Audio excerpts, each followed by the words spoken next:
Tervist! Täna räägime raamaturiiuli sarjas juttu Jaanus Vaiksooga.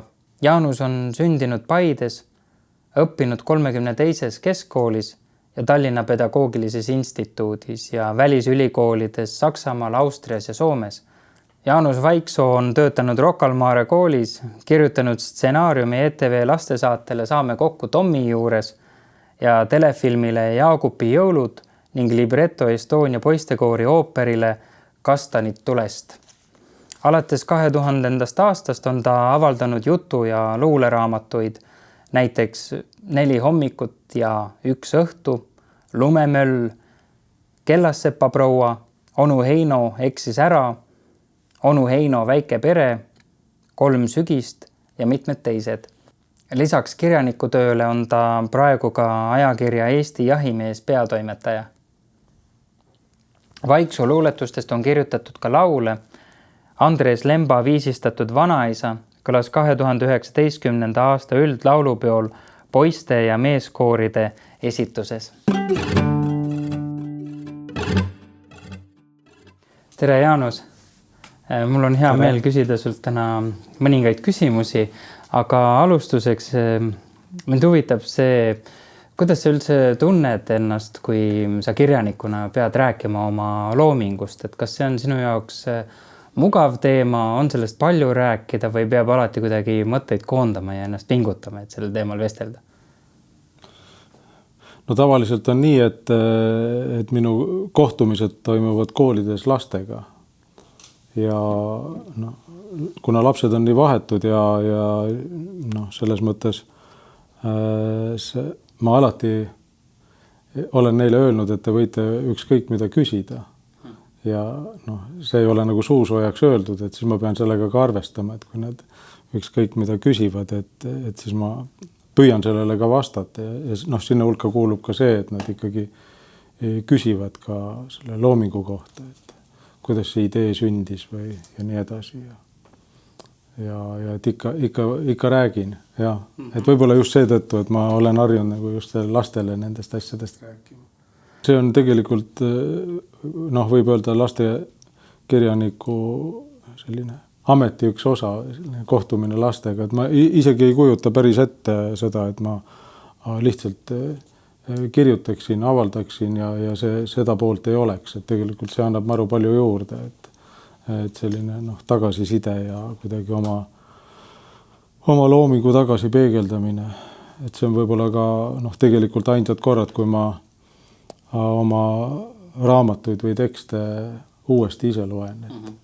Et kodus olles ilmselt neid ei loe enam, et siis loed teiste inimeste raamatuid. Aga sa oled olnud tegus ka koolis, et mida sinu õpilased sulle kõige rohkem õpetanud on või et kas nemad on andnud ka kirjaniku teele midagi kaasa?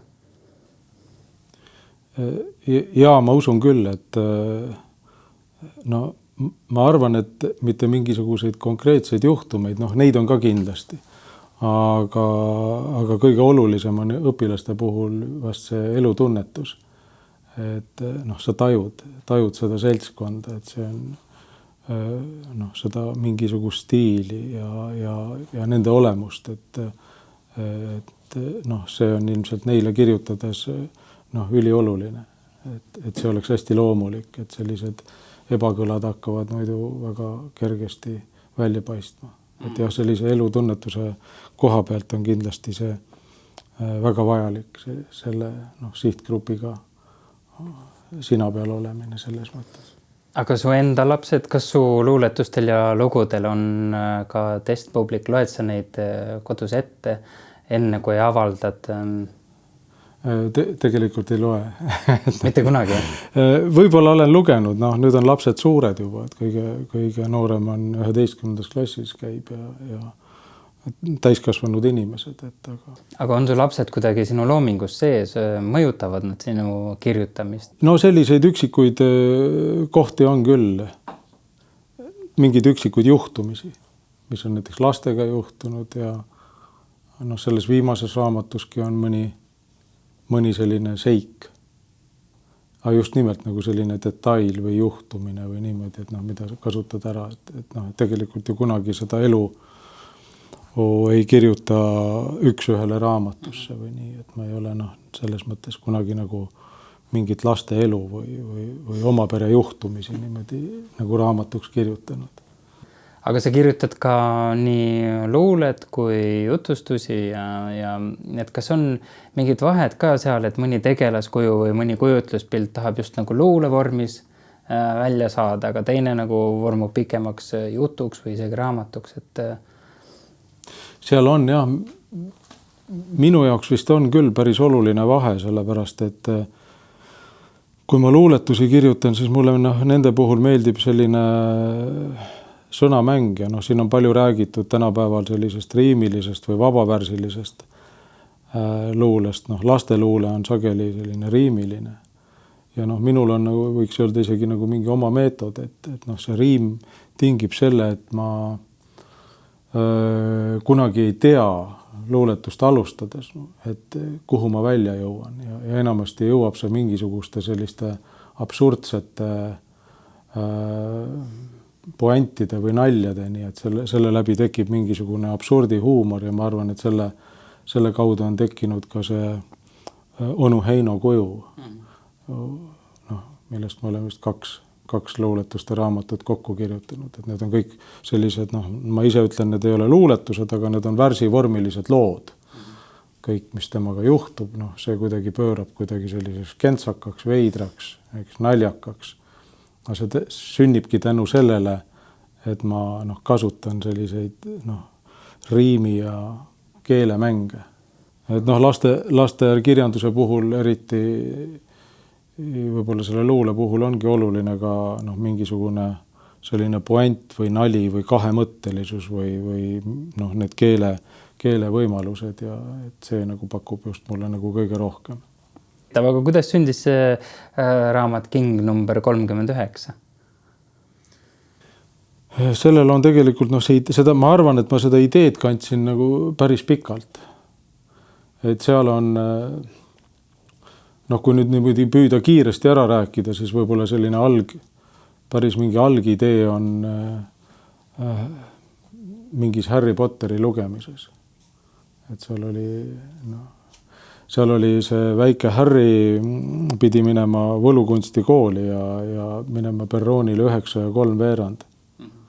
Ja siis mul ja siis ta oli nagu mures, et kuidas ta sinna saab ja siis mingi perekonna abiga ta sinna jaamas sinna perroonile sisenes, eks, et see on nagu paljudele lastele ja täiskasvanutele tuttav lugu ja kusagilt mulle plahvatas, et on olemas ka selliseid Kingi numbriga 9:03, et see on mingisugune Ameerika numeratsioon, eks, mis vastab enam-vähem 39-le.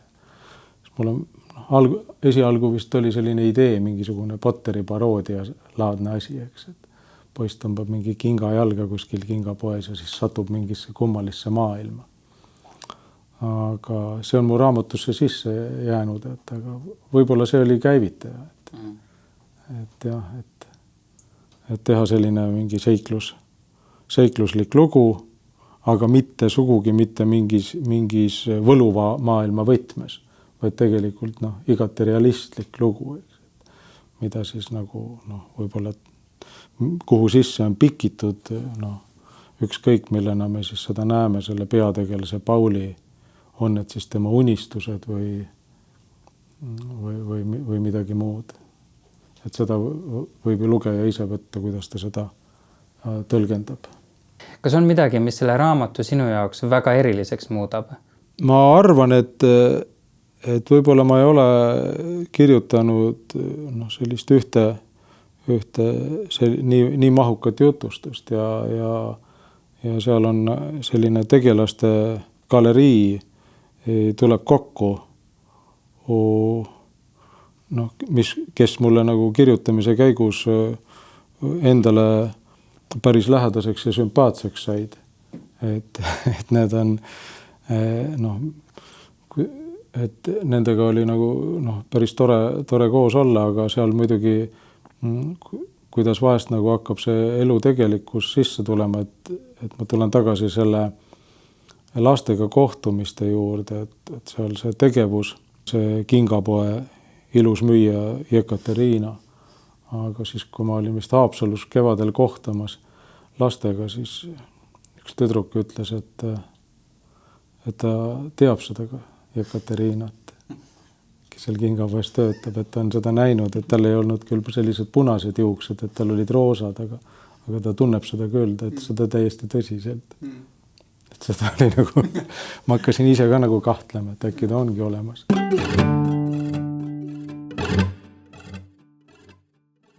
Ma loen mõned katkendid Jaanus Vaiksoo poolt kirjutatud raamatust King number 39, mis ilmus aasta aega tagasi 2019. aasta sügisel. Need katkendid ei moodusta omavahel tervikut, kuid annavad väikese ülevaate nendest tegelastest, kes siin loos on. Aimu saab ka kergelt atmosfäärist, kuidas see raamat kirjutatud on. Ta saatis tütart pilguga, kui see vapralt akordionikast seljas jaama poole astus. Minna oli tubli, sai kõigega hakkama. Artur roobitses veel paar korda üle mutihunniku ja tampis jalaga mulla kinni. Tuju võtsid ära need mutid. Oli ilus muruplats, nüüd on nagu kuumaastik. Ta viskas reha murule ja läks tuppa rahakotti võtma. Hapukurgi isu pani suu vett jooksma. Aga rahakotti ei leidnud Artur kusagilt. Seda polnud seljakotis ega portfellis, köögis, magamistoas ega voodi all. Mitte kusagil. Artur hakkas juba kannatust kaotama, kuni kiikas igaks juhuks veel külmkappi. Seal see rahakott oligi, juustu ja võipaki kõrval. Kuidas ma võin küll nii uimane olla, pobises Artur. Ei tea, kas raha on nüüd külmutatud. Artur surus rahakotti sügavale taskusse ja tormas välja. Kõmaki. Keegi pani talle kõva paugu vastu pead otse silmade vahele. Läks mõni hetk, enne kui Artur toibus ja sai aru, et see keegi oli tema enda reha, mille ta oli murule vedelema jätnud. See võttis mehe juba vanduma. Kuidas võib mõni inimene loll olla, et astub enda reha otsa, kirus Artur. Ja siis veel see rahakott külmkapis. Esmaspäeva lõunaks olid kõik ettevalmistused tehtud ja operatsioon Kingamees võis alata. Pidi vaid pöialt hoidma, et Kingamees ka ise välja ilmub, sest muidu variseks Pauli ja Minna põhjalik plaan kokku nagu kaardimajake.